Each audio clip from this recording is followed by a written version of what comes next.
What's up, everyone? This is Jason Was a Gentile.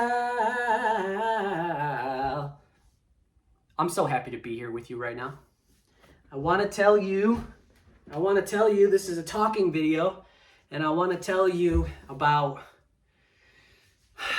my gym experience today and what I think God has been doing in my life today. So, little preface here. Last Wednesday, something happened in my life that I don't care to share on the internet, but something happened in my life that began to stir fear in me. And then fear, and then I started to entertain the feeling of fear. And that lasted Wednesday, Thursday, Friday, Saturday, Sunday, a piece of Monday, and today I am free of fear. And what are these symptoms of fear that I've been experiencing? Well, one thing is obsessing over something and ruminating and overthinking about something.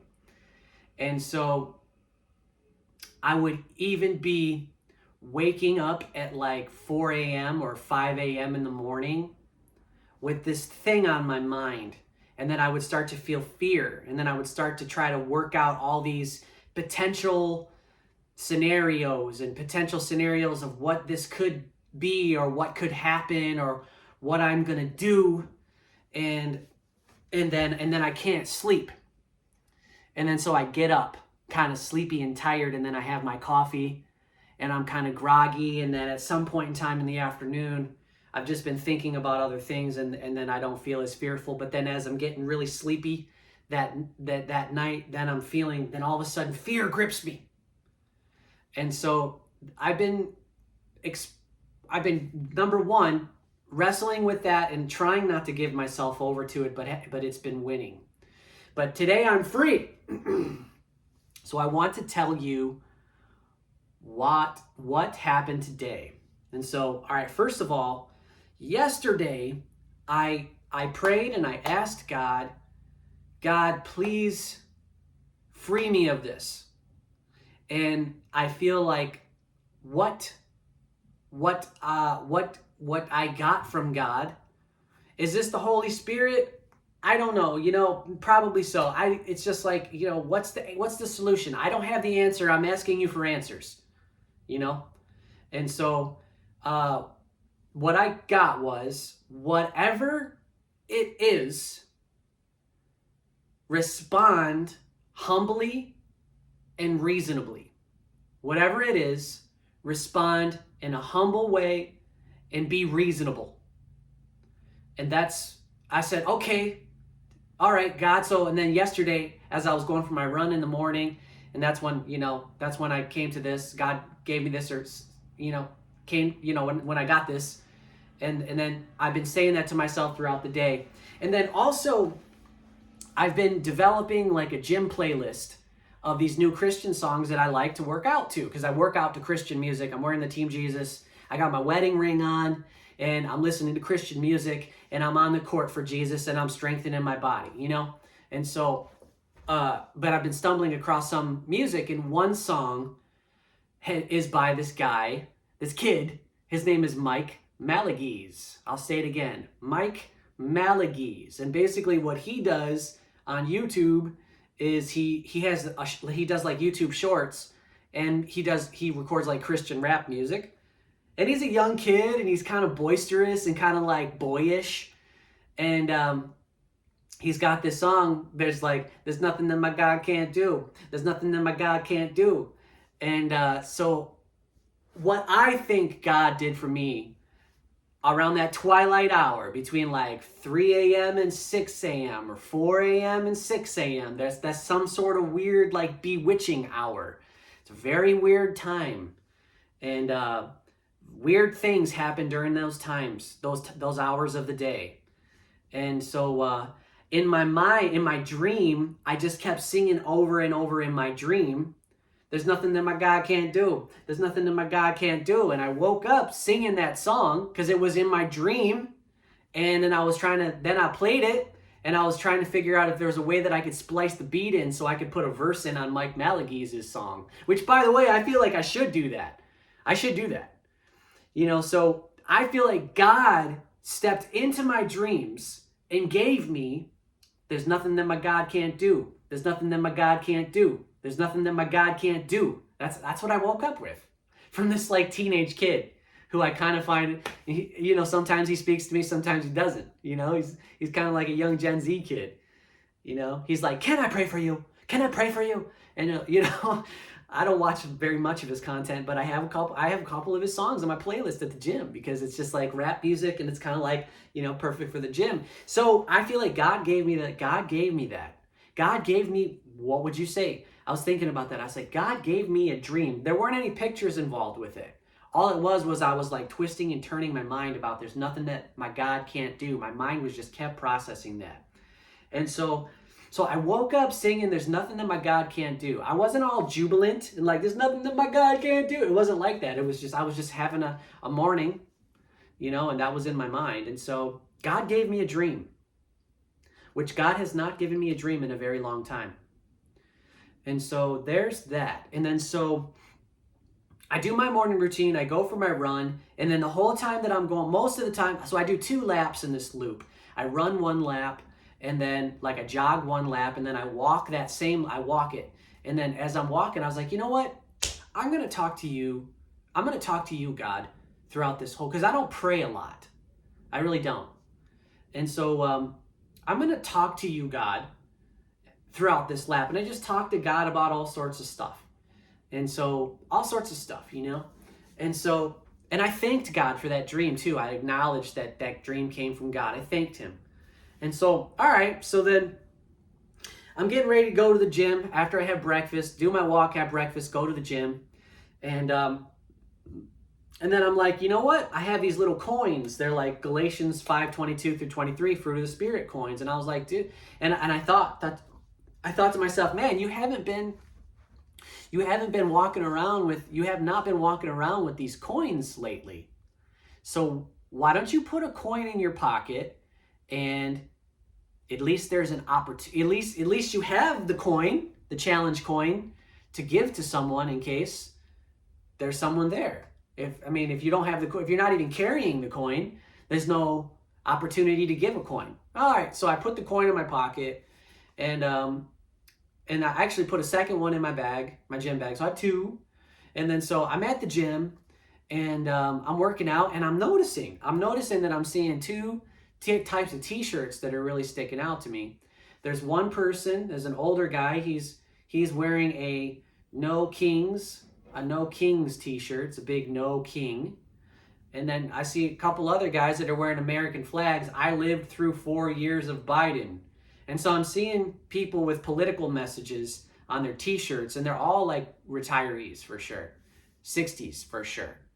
And I'm looking at them both, and I find it interesting because I'm at the gym with the Team Jesus shirt. So we got the liberal people with the t-shirts, we got the conservative people with the t-shirts, and then we got the lone Team Jesus guy.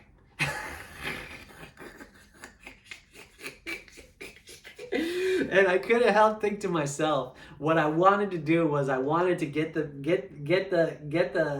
Republican guys and get the conservative guys and put them together and say, guys, we need to be thinking about eternity. That's what we need to be thinking about. That's the long game. That's the big one. Let's focus on eternity. Let's focus less on these political scuffles and having that be what we're presenting to society. Let's focus on eternity. Let's know Jesus Christ and Jesus Christ alone. If you want to talk to me, let's talk about Jesus. Otherwise, I ain't got nothing to talk to you about besides being being kind to you. I'm not here to push a political message to you. I have my ideas, but I'm not here to do that. I'm here to talk with you about the one who saves. I'm here to talk with you about eternity. Anyway, so I'm seeing this at the gym, right? And I'm thinking about it, And I'm like, well, God, I said this to God. I said, God, if you want me to talk with anyone about anything today at the gym, Make it so. Make it obvious. Just make it obvious, God, so I can't miss it. And I'll do it. That's what I said to God. And so I keep focusing on this No Kings guy. This No Kings guy, right? He's walking by, the No Kings t-shirt guy. And so as it happens, I'm kind of doing I ate a banana, and then I'm walking after I eat my banana, and then boom, he's right there, standing right there, and he's getting his keys out of this little locker in the main area of the gym. And so I walk up to him. I'm not just walking right past him, like boom, but he's not working out, so I'm not going to be infringing upon his workout or stopping him in the middle of a workout. And so I walk up to him, and I say, "Hey, how you doing?" And he goes, "Okay." And I go, I'm Jason. And then I go, I didn't introduce myself right off the bat. I should have. But I said, "Hey, I just want to tell you that I know what it feels like to decide that you want to put on a t-shirt to express what you think about things." Now, by the way, I do not agree with this No Kings weirdness. Okay, I'm not into it. I'm really not into it at all. And so, so that's not my tribe. That's not my group. The No Kings people, that's not my group. Okay. However, you have a right to be in a group. And there you go. And you also have a right in America to wear whatever t-shirt you want within boundaries, like, reasonable boundaries. And so, but you can wear a No Kings t-shirt. So what I saw this as an opportunity to go into another tribe in kindness and just be kind. But also there's no question about where I stand. There's zero question about it. Okay? So I'm wearing the jersey, right? So you know I'm a Christian. There's no question, right? So now you see a Christian going into the other tribe and acting in kindness. Now so I walk up to him, I was like, "I just want to tell you, I know it takes a lot of courage. And listen, when you wear a t-shirt, somebody might walk up to you. So that's always a risk that you take when you wear a t-shirt that has some sort of ideology." I said, "Look at me." I was like, "People walk up to me, And he's like, "Well, what are they going to say to you? What are they going to do to you?" And I didn't unpack it all, but what they might want to do is they might want to be mean to me, because remember, they hated him. They don't hate me. They hate him. They hate Jesus. Jesus said, remember, they hated me first. And so we live in a post-Christian society. And so we live in a post-Christian society, and Christianity is on the fringes. It may seem like Christianity is like, taking over, but take a look at the fruit of America. Take a look at the way that people act. Take a look at our society. We're in a post-Christian society. It's not really popular. There's a revival happening with Gen Z, but at the end, it's not popular. Okay? And so I go talk to a person of another tribe, and I show him kindness. And I can tell as I'm talking to him, see, I thought he might have been like aggressive, but I could tell he had a lot of adrenaline in his body when I was talking with him. I could tell the way he was breathing and trembling, he had a lot of adrenaline. I didn't have any adrenaline because all I wanted to do was be kind. There's no reason for me to have adrenaline. I did have to have courage, but sure, there's a certain amount of adrenaline, but I just wanted to have courage. And so, and anyway, so that was the extent of my interaction with that guy. And so he said, "Well, my name's Mark." And I go, he goes, "What's your name?" I'm saying, "I'm Jason." I shook his hand. He goes, "I'm Mark. I'll see. I come here all the time." Okay. All right, man. Well, like I said, I just want to say, I know it takes a lot of courage to wear what you think on your shirt. I know what it's like to put on a shirt and think, well, somebody might walk up to me. It might not be popular. Somebody might walk up to me, and I'm willing to take the risk because I'm really convicted on this. Granted, I do not agree with him, but that doesn't matter, because I proclaim to know Christ and Christ alone. If you roll like that, you know what I'm saying? Let's focus on eternity. Okay, so that happened, right? And I wasn't quick. It wasn't the right time. I don't know. I didn't give him the coin. All right, so then I'm working out, right? I'm working out, and I'm thinking, God did a few things today at the gym. I'm working out, and I'm thinking, for some reason, I'm thinking, God, what do you want me to do? And what popped into my mind was thinking about, because I've been studying a lot. And studying the characteristics of God. And so this idea that God has characteristic traits. He's loving, one of his characteristic traits, and forgiving. And one of the things too is God is a way maker. He makes the way. He makes a way. So yes, see, with this jersey, I'm wearing the jersey and I'm available. That's been my posture, which is my posture with that. It's just a billboard. I'm available, you know? And then people occasionally walk up to me. There's no question who you're talking to. I don't want it to be a mystery. You know, so if you see me being kind to you, I don't want it to be a mystery. It's because of Jesus. Boom, you know? And so, but on the flip side, it's accountability. And so oh, look at the Jesus guy. Look at the Team Jesus guy.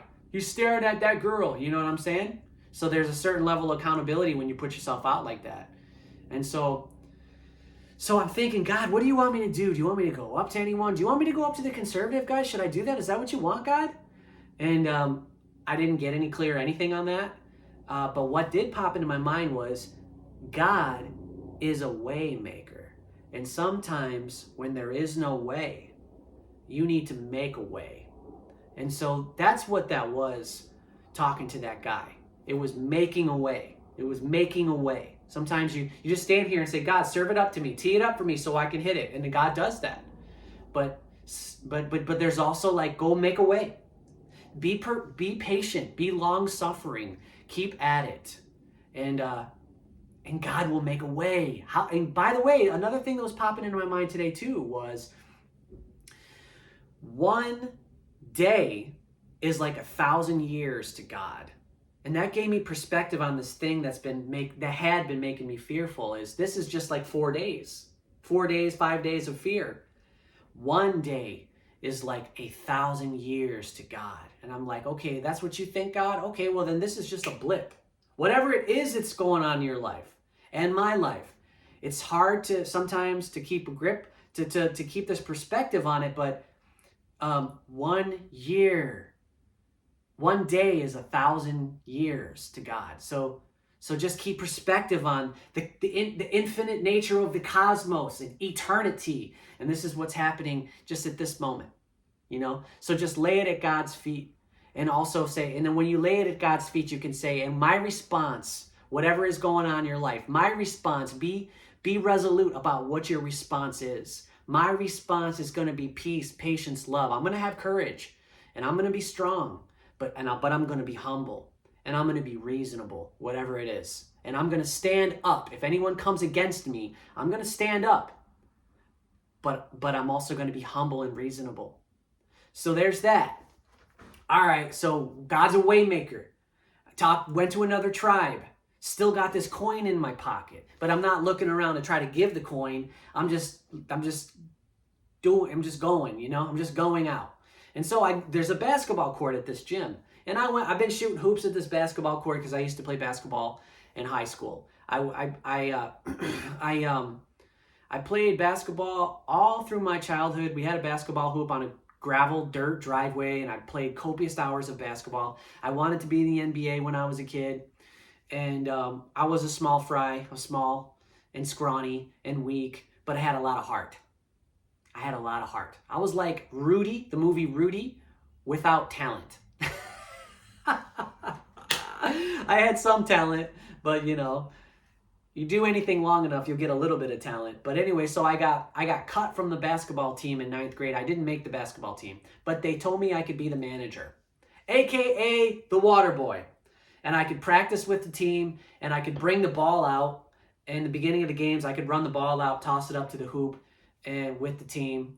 And then if we were way behind or way ahead, I would go in like the last minute of the game. And then they would pass me the ball if they could.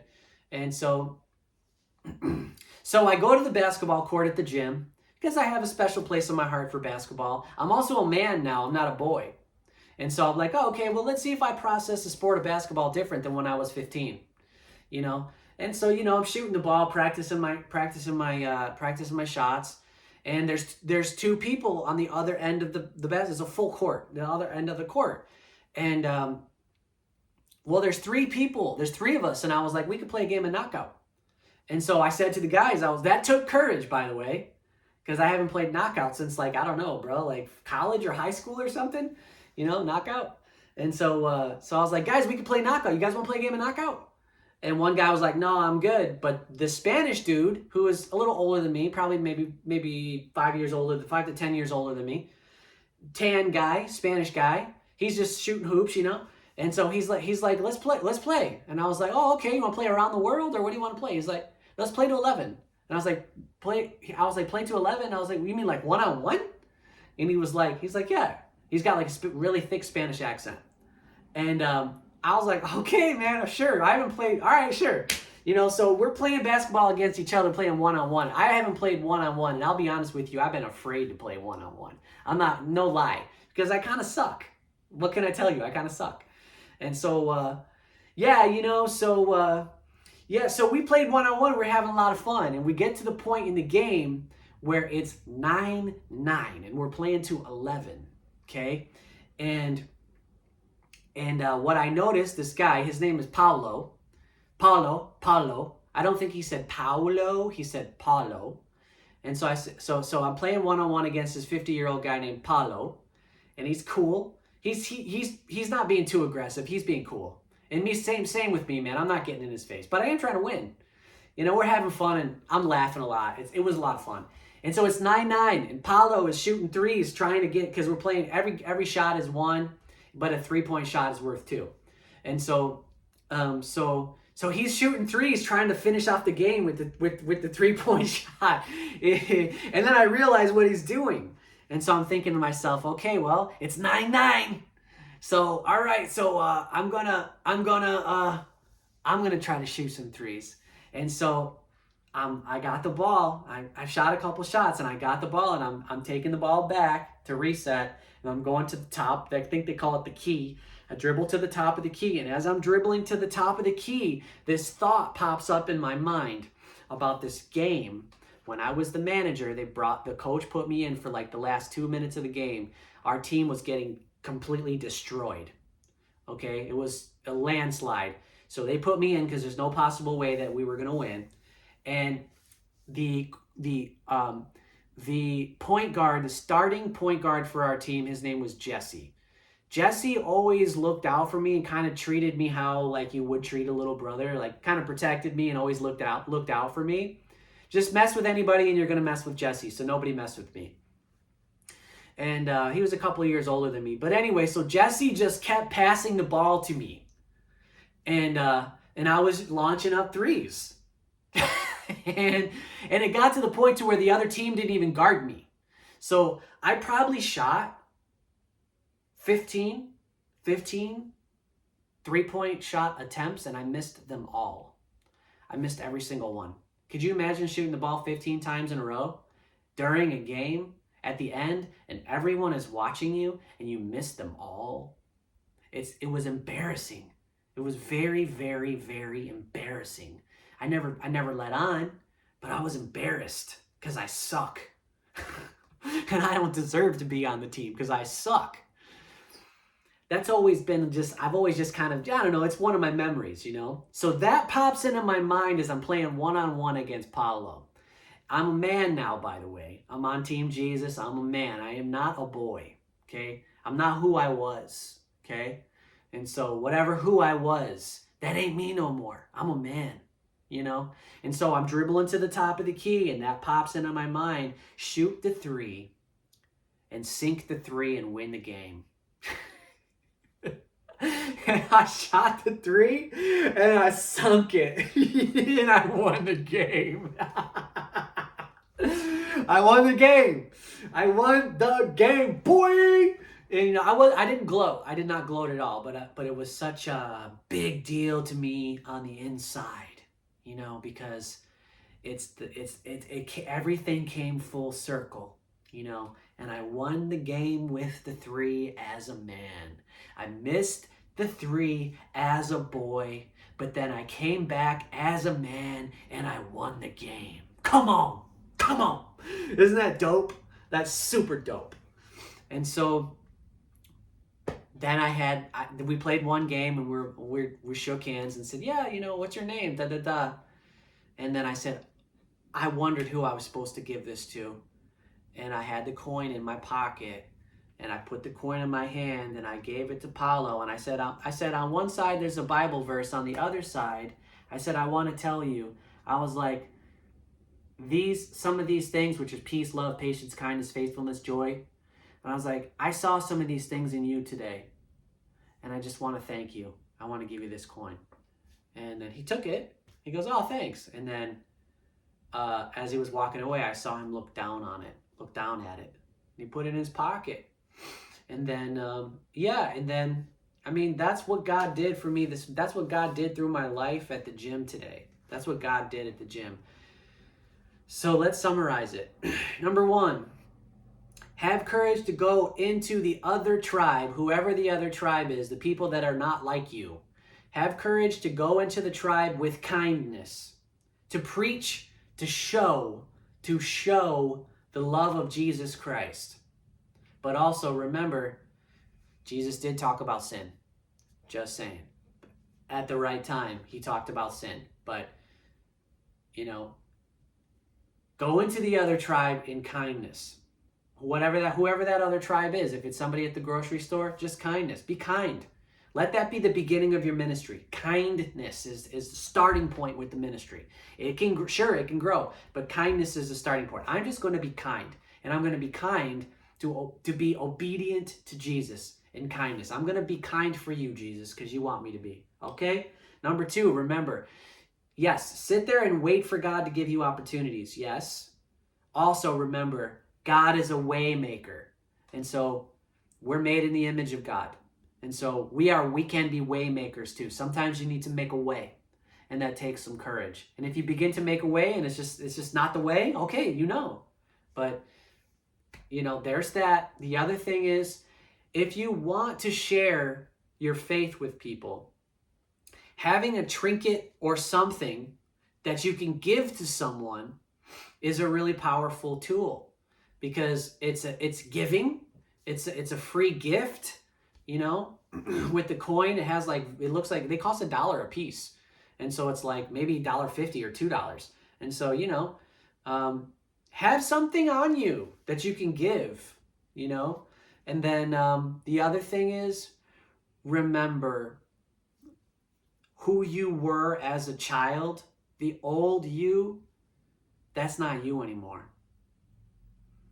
It's not you anymore, man. You are you now.